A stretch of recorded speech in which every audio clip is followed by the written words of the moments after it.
Hey guys, this is Master Zan. I teach Taekwondo and today I'm reviewing the 1-inch thick karate mats from Greatmats.com. I've had these mats for almost 12 years and they've held up super well.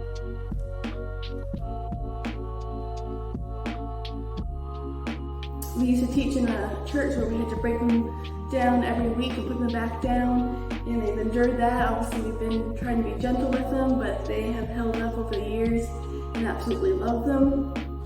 I would totally recommend them to anyone. They clean super well, you can sweep them, you can use a dry mop, I've steam mopped them even, and they've held up super well.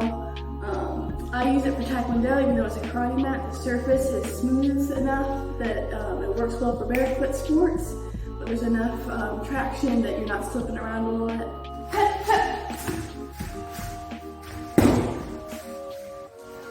So it comes in a blue and a red color. They're nice and thick. They also offer a black and gray and a black and wood color. So overall, I'm super pleased with this product and I would recommend it to anyone.